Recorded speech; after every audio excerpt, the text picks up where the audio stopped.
जय हिंद, नमस्कार। आज के दो प्रमुख अपडेट हैं और दोनों अपडेटों को इस वीडियो के माध्यम से जानेंगे। छोटा सा वीडियो होगा। आप किसी तरह से इस चैनल पर पहली बार आए हैं तो सब्सक्राइब जरूर कीजिएगा। पहला अपडेट रक्षा मंत्रालय की तरफ से जारी किया गया, भूतपूर्व सैनिक कल्याण विभाग केंद्रीय सैनिक बोर्ड की ओर से। और यहाँ पर बताया गया कि रक्षा मंत्रालय के आरक्षित कोटे के अंतर्गत भारत सरकार के नॉमिनी के रूप में मेडिकल डेंटल कॉलेजों में डिफेंस सीटें 2026-27 के अंतर्गत जारी की गई है।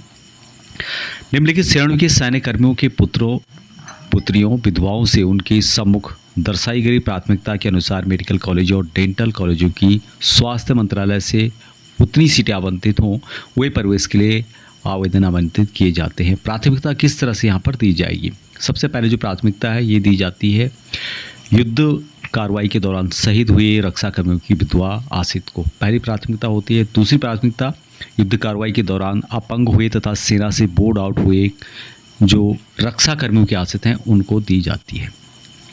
तीसरी प्रायोरिटी दी जाती है सैन्य सेवा के कारण सेवा के दौरान दिवंगत हुए रक्षा कर्मियों की विधवा आश्रितों को। चौथी प्राथमिकता सैन्य सेवा के कारण सेवा के दौरान अपंग हुए तथा बोर्ड आउट हुए रक्षा कर्मियों के आश्रितों को यहाँ पर चौथी प्राथमिकता दी जाती है।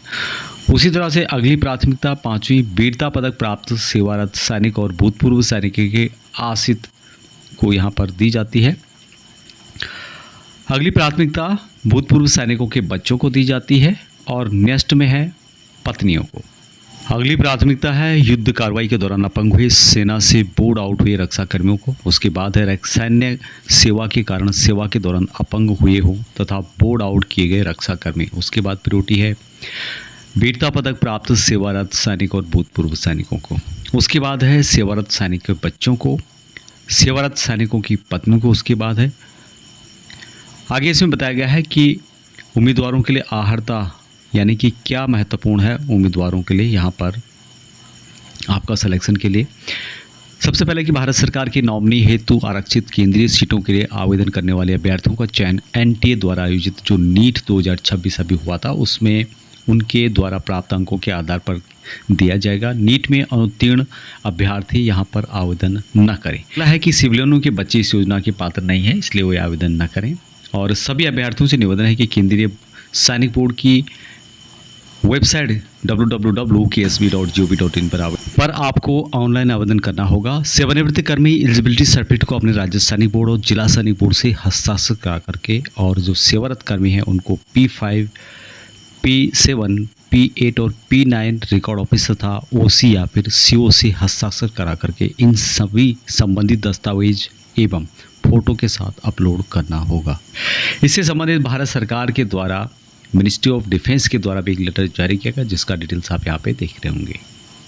दूसरा लेटर आवा की तरफ से जारी किया गया और सैनिक पत्नी कल्याण संगठन आर्मी वाइफ वेलफेयर एसोसिएशन आवा ये आर्थिक सहायता प्रदान करता है, फाइनेंशियल सपोर्ट देता है और किन किन को देता है यहाँ पर इसकी डिटेल्स बताई गई है। कितना रुपए देता है, कितनी राशि दी जाती है उसकी डिटेल्स भी बताई गई है।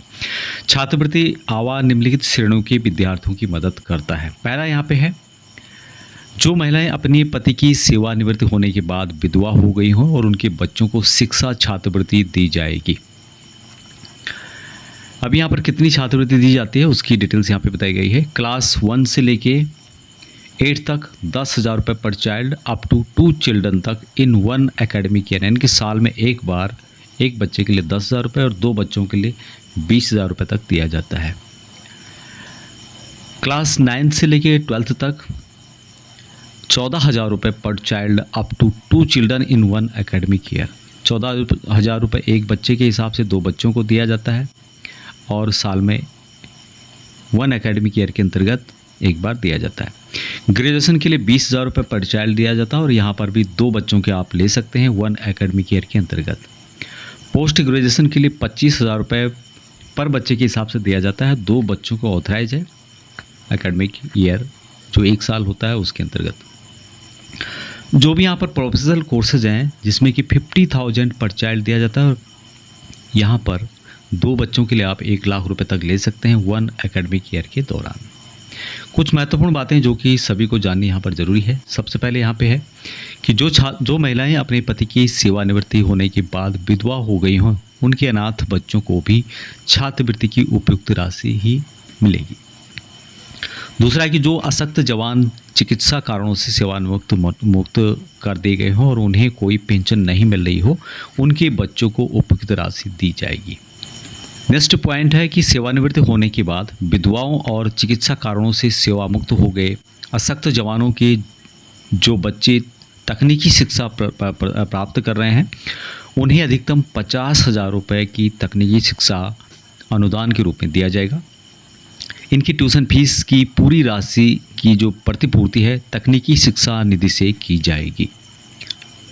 अगला जो यहाँ पे पॉइंट है कि आवा अध्यक्षा अपने विवेकानुसार से किसी भी उपयुक्त मामले में छात्रवृत्ति दे सकती है, यानी कि उनका विशेषाधिकार है कि वहाँ अपने विवेक के अनुसार किसी और को भी देना चाहें तो दे सकती है।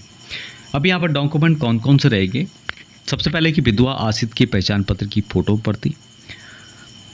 अगला है कि डिस्चार्ज जो प्रमाण पत्र है उसकी फ़ोटो प्रति, पीपीओ की फ़ोटोकॉपी, स्कूल या फिर कॉलेज की पहचान पत्र, पिछले वर्ष की मार्कशीट और शैक्षणिक सत्र ट्यूशन फीस की जमा रसीद की प्रति आवेदन पत्र के साथ आपको लगानी होगी। इसके लिए आप अपने नियरेस्ट आवास सेंटर या फिर स्टेशन हेडक्वार्टर या फिर जिला सैनिक बोर्ड में भी पूछ सकते हैं, और जो आवा का ऑफिस है यदि आपके नज़दीक है तो आप वहाँ पर जा कर के संपर्क कर सकते हैं, जमा कर सकते हैं अपने डॉक्यूमेंट जो भी यहाँ पर बताए गए हैं। तो ये थे 2 महत्वपूर्ण अपडेट। अभी तक इतना।